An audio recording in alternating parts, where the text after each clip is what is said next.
I'm going to riff for you today on the concept of marriage. We're going into the holidays, and it's very much on my mind right now. This is the final rip current of 2024. And when I started doing these columns, you can read them at theripcurrent.com, I told myself that I was going to give myself room beyond just the normal tech stuff that I typically cover, the kind of dystopia beat that I am on.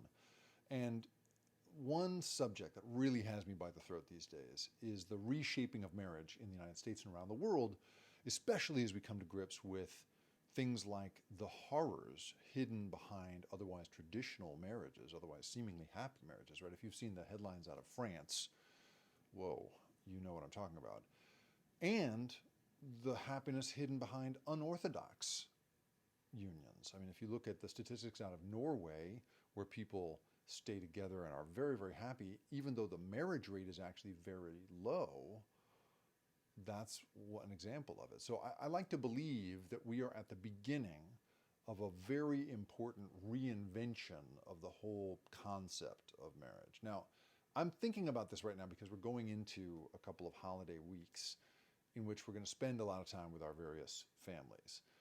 Now, this occasion tends to compress all of our relationships into a single live fire exercise. I mean, especially for those of us who either travel to our families or are going to be hosting our families.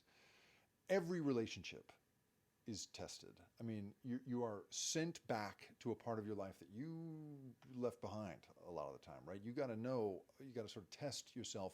Am I ready to sleep under my parents' roof again? Am I ready to have them remind me to brush my teeth? Am I ready to stand outside the bathroom waiting to brush my teeth while my younger brother uses it for an inordinately long time? You know, this is going to test our relationship with addiction and impulse control, right? At the taking a pull of the cooking wine in the kitchen or sneaking behind the garage for a cigarette. And all of this, of course, creates this shrapnel cloud of impatience and exhaustion that winds up, cutting up our partners and children, the innocence that we bring with us on these trips. Whether it's that we wind up kind of broken by these tests or because we keep our plans corked until after the new year, divorce lawyers consider January their busiest month. So I want to spend this column talking about marriage and gender and upbringing and my hopes for improving all of that stuff. Now, I am lucky enough to be married to a very, very delightful person. My wife Julie and I have been together for 16 years. We have two perfect children, and I would do anything to keep this going. So here's an important lesson we have learned. The news business is absolute relationship poison. The phone rings in the middle of the night. You're dressing in the dark. You have to spontaneously travel. You don't know how long you'll be gone or when you'll be back. And I traveled less than most correspondents.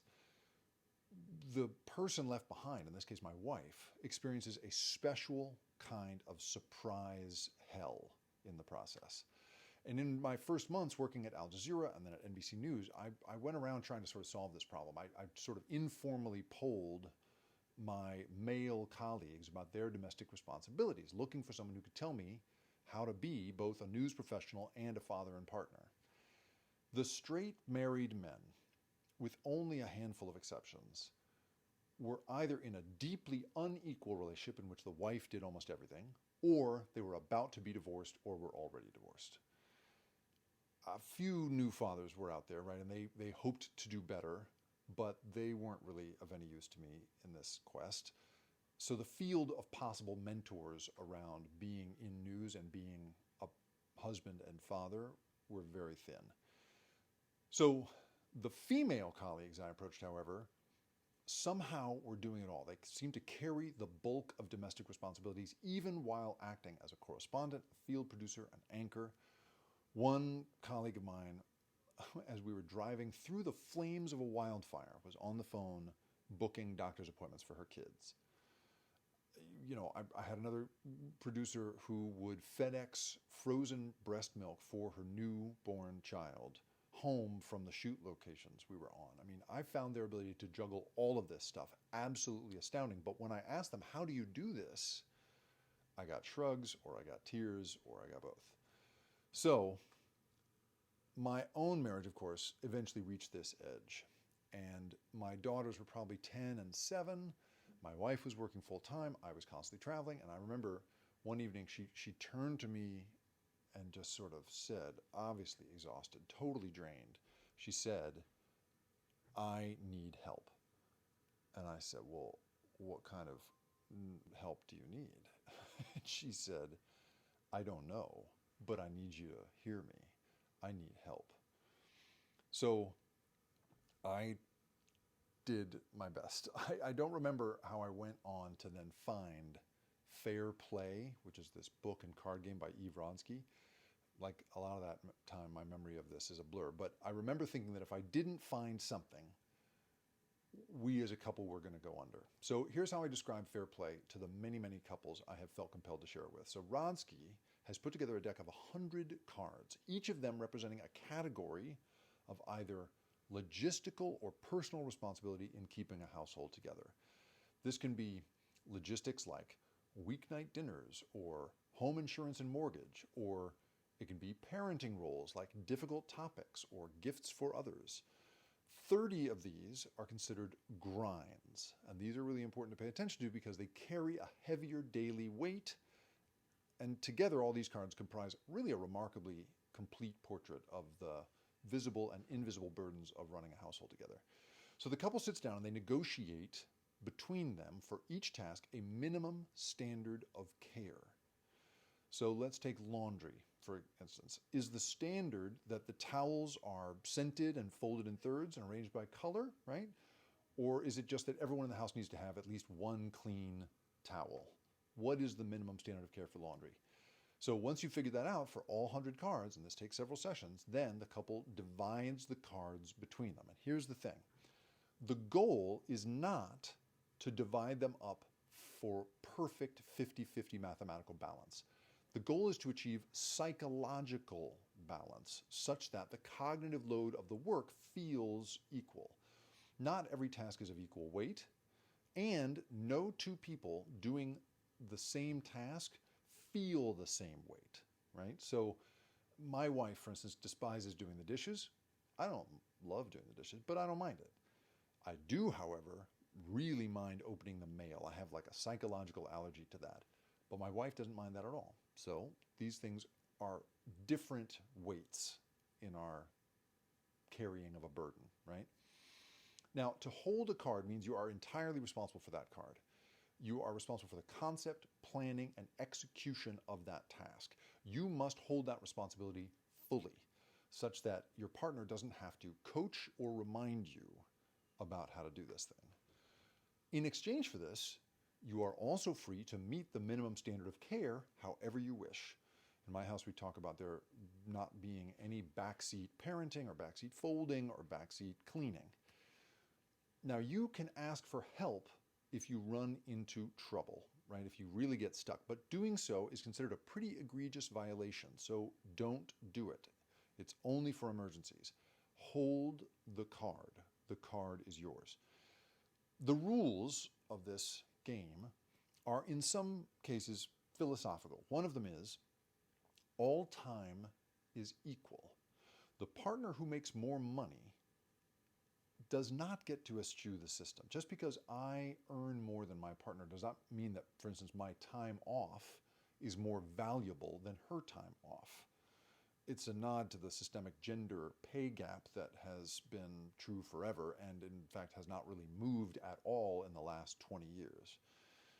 Now, the cards make room for self-care, from the time each of us needs to attend to personal grooming to the time each of us needs to spend time with friends. And all time is equal, right? So whether you're spending it washing the dishes or catching up with a cousin over dinner, all of that is equal, all of that is legit. And the trick is it's up to you to observe the system so that your partner also gets time for those opportunities.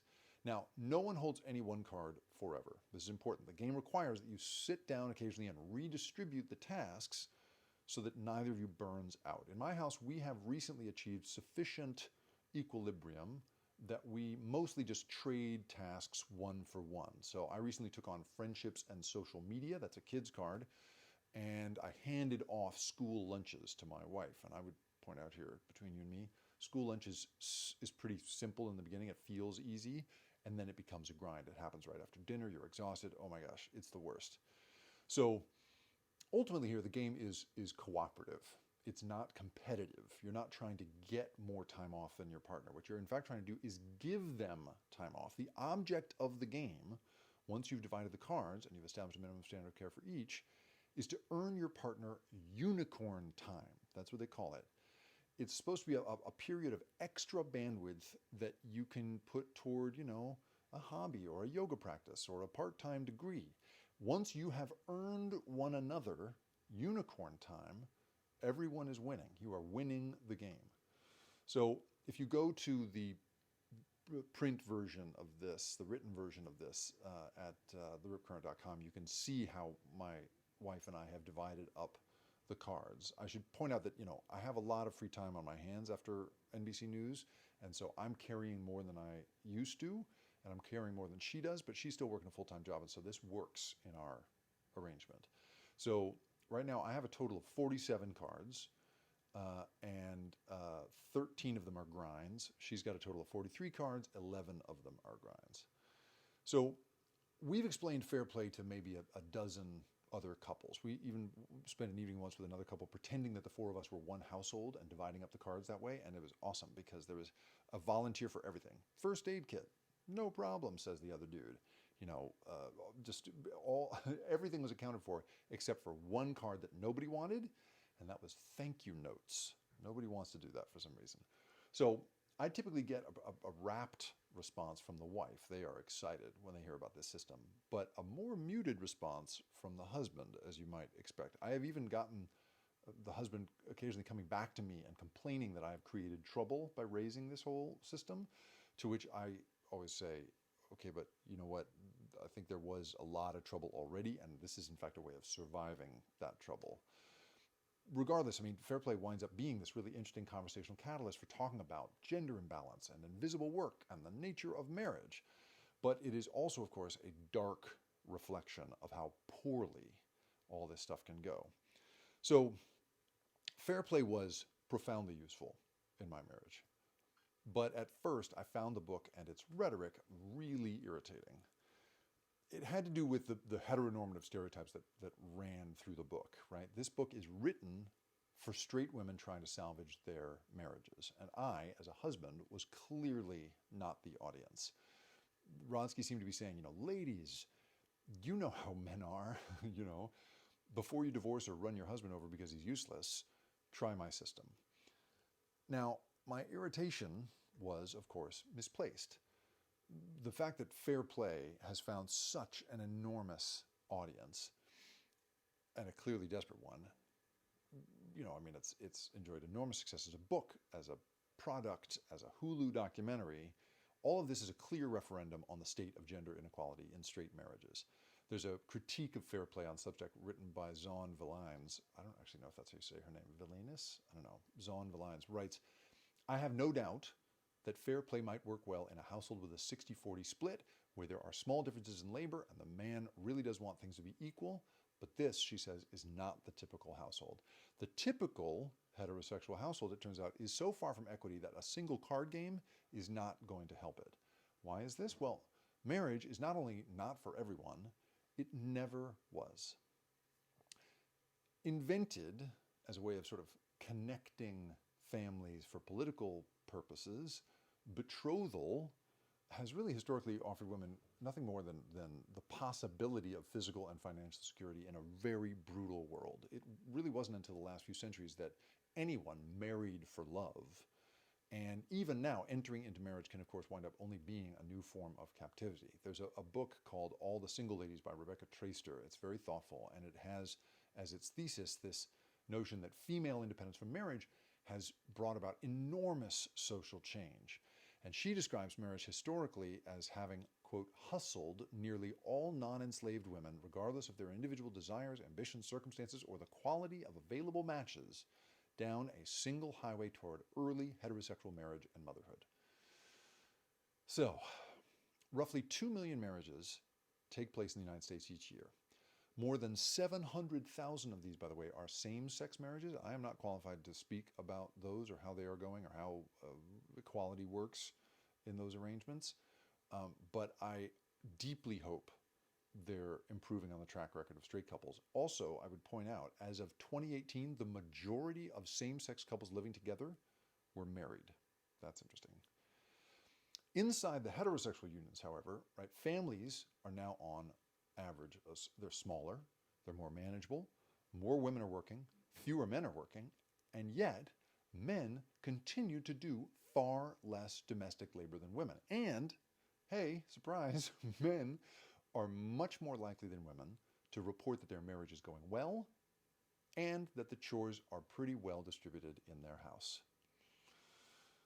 This imbalance is, of course, compounded by the fact that this country doesn't give us affordable childcare or a survivable minimum wage, right? It does not support families. And most domestic labor is, of course, uncompensated.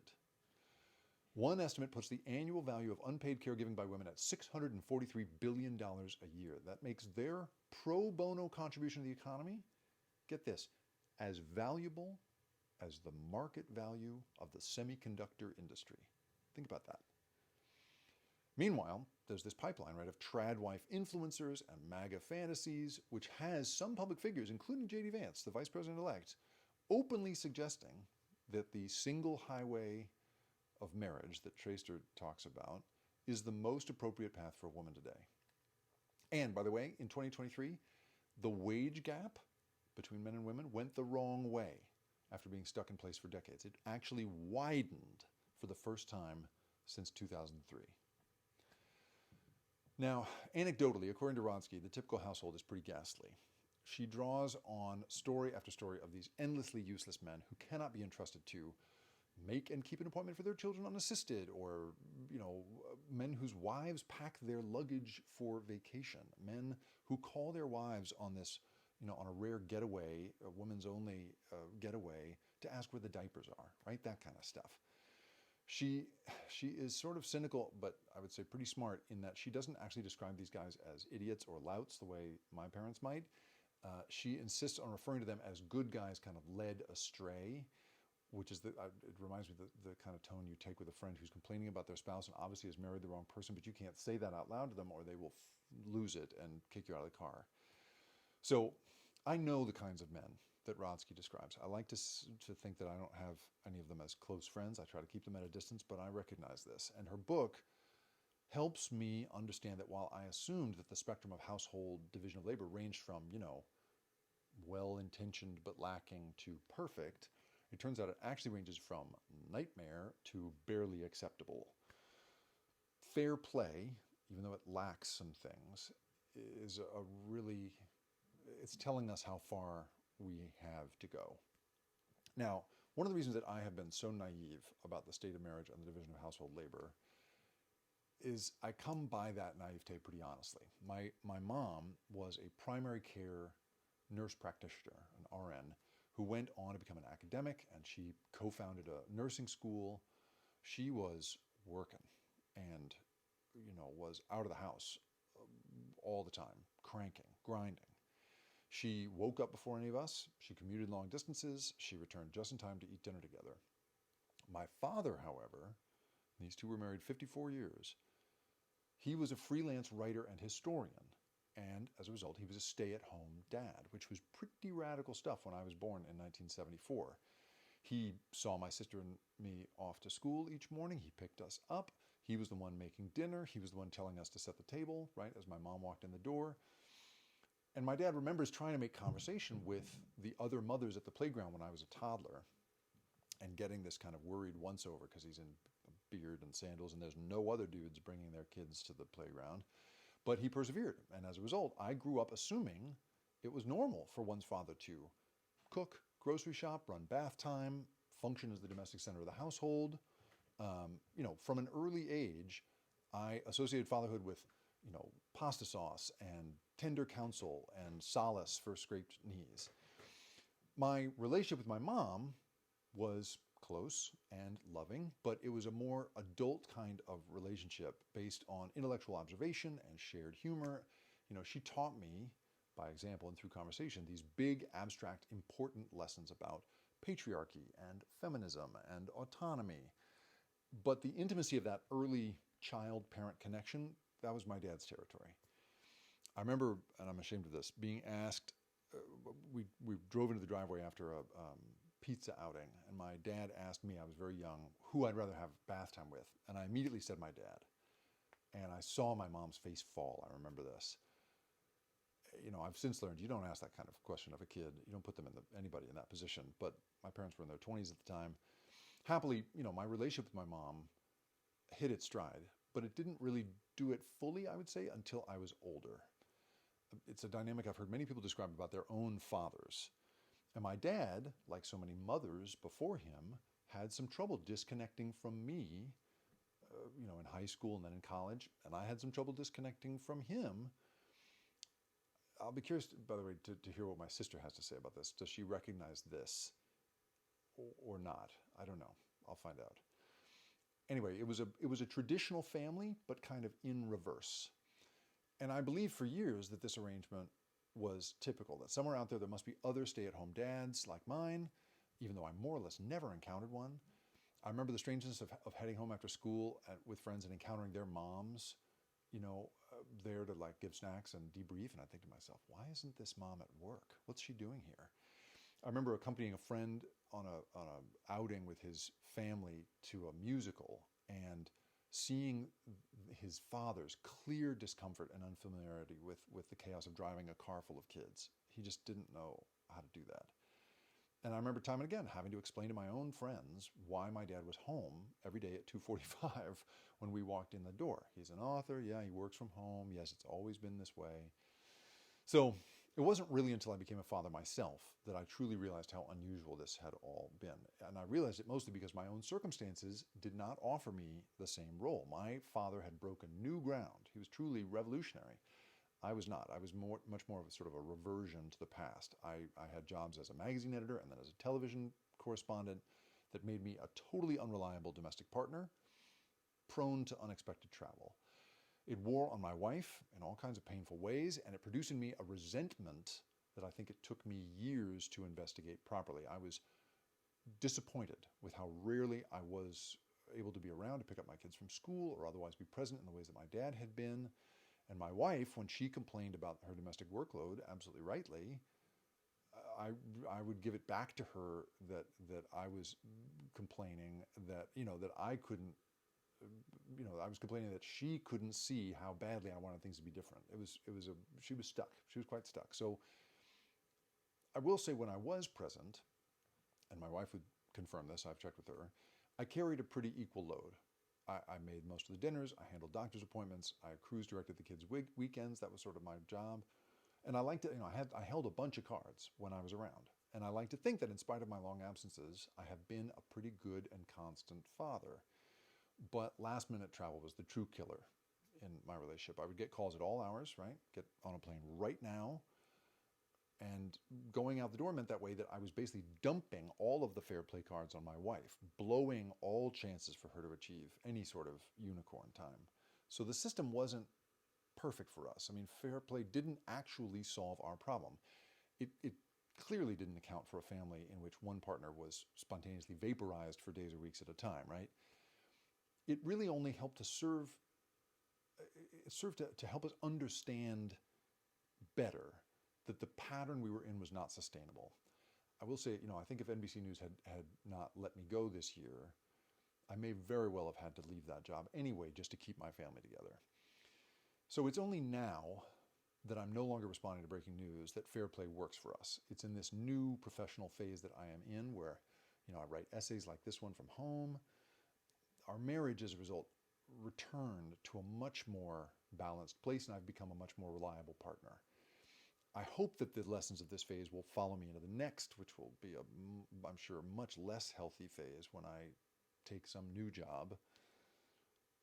At the very least, I hope that this phase lasts through the fleeting years I get with my kids while they're home before they go out the door, break our hearts, and then imbalance somehow returns. But in the meantime, I've encountered more and more men my age or younger who are taking on the role of primary caregiver the way my dad did. And when I hear them hesitate to admit it, because that's sometimes their reaction, whether we're at a dinner or at school pickup, I leap in to be like, congratulations. That's fantastic. I tell them the story of my dad, how grateful I am to have grown up in his household and under his example. And I don't want to make myself sort of the center of this analysis here, but I do believe that the more children growing up with an ever-present dad who cooks dinners and plays bubble war at bath time, right, the better. I hope we all can enjoy the benefits, because I think they would be widespread, of millions of fathers who consider it their job to hold cards like hard questions, weekday meals, and showing up and participating. Now, in fairness, my wife actually holds that last card, but I'm going to get it back soon. Legislation will have to play a role too, of course, right? I mean, paid family leave, which compensates caregivers for at least some of their work, that's been on the books in California here since 2004, but there's no federal mandate around that. And it's been shown to not only improve marriages, but more importantly, it improves the health and development of children. And national support for early childhood education would be good, because that makes it possible for an adult to earn a living while children get the attention and socialization they need. All of which is to say, right, that fair play, the card game, is not enough. A revolution in how children learn to be adults in the struggle to earn a living wage, in the systems that currently abandon parents to market forces that do not want us to raise children well together, all of that is going to be necessary. But in my own marriage, it took this card game, it took Eve Ronsky's work and the range of responses I've received in discussing it with other drowning couples to show me that we are, as a nation, still in a deeply primitive place when it comes to the roles that men and women play as partners and parents. And that primitive place is going to require much more than a card game to escape. So in the meantime, here's my wish for you. I hope that you can step back during these next 2 weeks and watch the family dynamics that you see around you, the ones you grew up with, the ones you've carried into your own life as a lover, as a partner, as a parent. I hope you can look at them with some analytical detachment, right? Think of yourself as an anthropologist and just watch them a little bit. I think we need to all forgive ourselves for the mistakes our parents taught us to make and begin getting our own relationships ready for the future. See you in the new year.